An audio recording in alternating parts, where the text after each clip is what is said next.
Yeah. And for people listening who may not be familiar, if you could speak to your experience representing Stone Foltz and his family. I'll even go back to, we represented first Colin Wyant at Ohio University, who was killed in a hazing incident when he was forced to ingest whippets, and it had a terrible adverse impact on him. And we investigated and found out that it was a fraternity hazing situation. We were off to the races there. Stone Foltz was a little clearer in the sense that Stone died as a result of a hazing ritual involving the entire pledge class. And what happened on March 4th, 2021 is in the Pike fraternity, Stone and his pledge brothers were brought into a house. They were dressed up. They were told to take their ties off, blindfold themselves. They were ushered down to a basement. Blindfold is taken off, and their big brother is announced, and their big brother has an entire bottle of alcohol that they then pass to their little brother, the pledge, and they are told to finish the bottle before they can leave the basement. The actives have previously told the pledges to email their professors because they're probably not going to be at school the next day. They are told to bring a loaf of bread and a gallon of water, and they have chairs put up for them with garbage cans right next to the chairs so that they can vomit in the garbage cans. Stone was given an entire liter of Evan Williams bourbon, and Stone was 150 pounds. He wasn't a big drinker.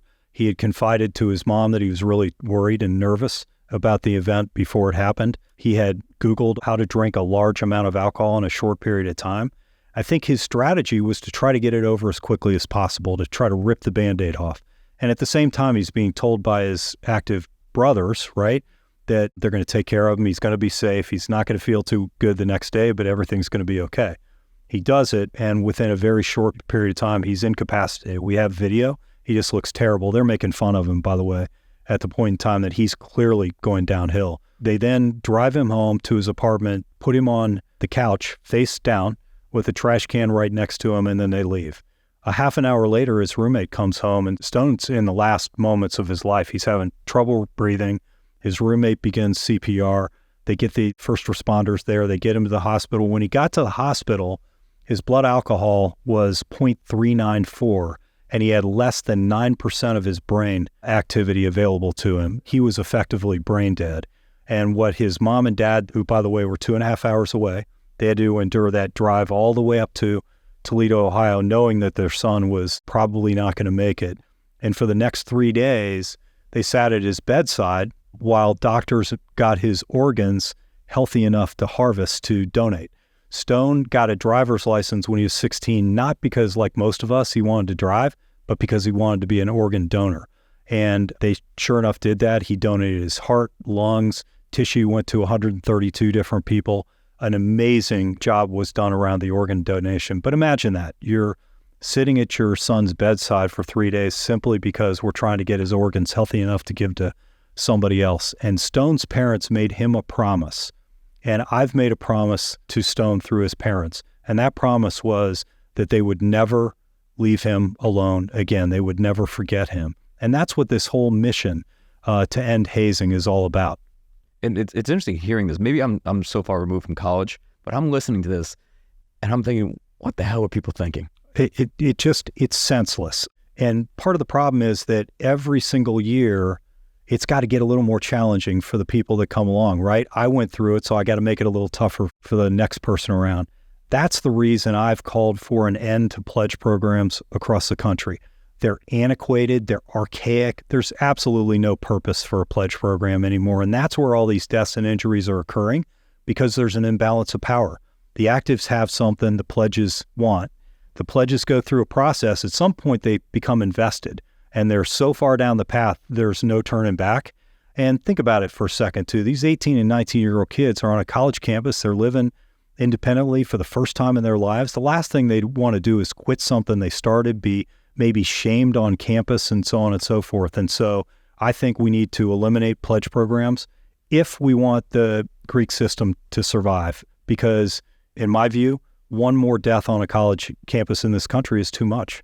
Yeah, look, I agree with you wholeheartedly. I imagine there's people that may be critical of you of saying, well, Rex, this has been tradition. This has been around for so many years. And in the case of somebody like Stone, he didn't have to do anything he didn't want to do or go against his will, right? Of course, we know like bullying and peer pressure and all those things are real.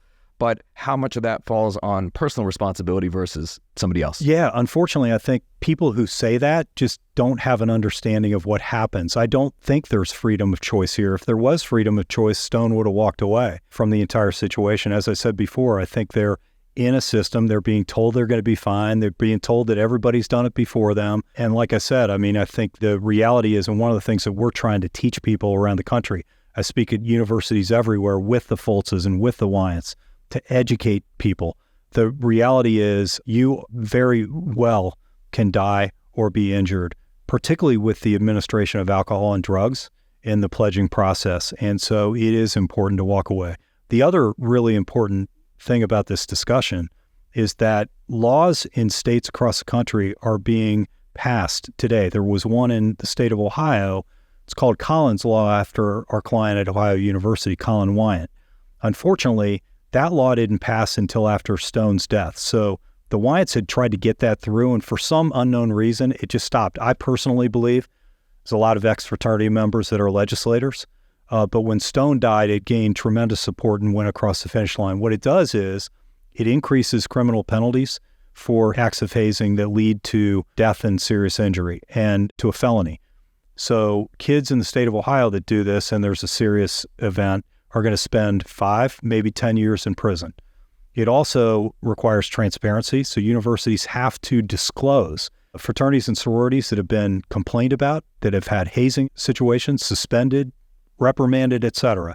And finally, there's a mandatory reporting component to that law, which requires people that learn about, know about, observe, see, get any information about hazing to report that to law enforcement, not campus security, law enforcement. And the reason I say all this is that people out there may think, gosh, this isn't going to happen to me. The odds are low. But what I can tell you is, number one, that's not true. You can lose your life. But number two, you could also be on the other side of this. You could be the hazer, and you could be in the criminal justice system. You could be expelled from your college.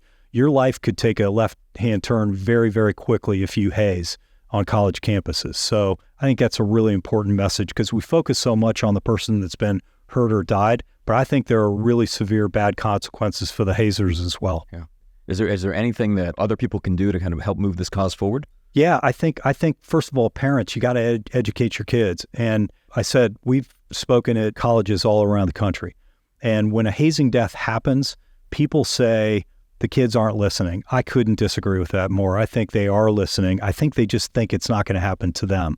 Parents, educate your kids. It can happen to them. And I think equally, educate your kids about what can happen if they are on the other side of that. It could have a profound impact on their lives. So I think those are very important messages. The other really important thing that I think we've accomplished in Stone's case, we just settled the university portion of the case with Bowling Green State University. It was the largest settlement by a public university in a hazing case. And as part of that settlement, kind of the mission of our law firm, which is not just to get compensation for our clients, but also to do things that will help change the world, make it a safer place.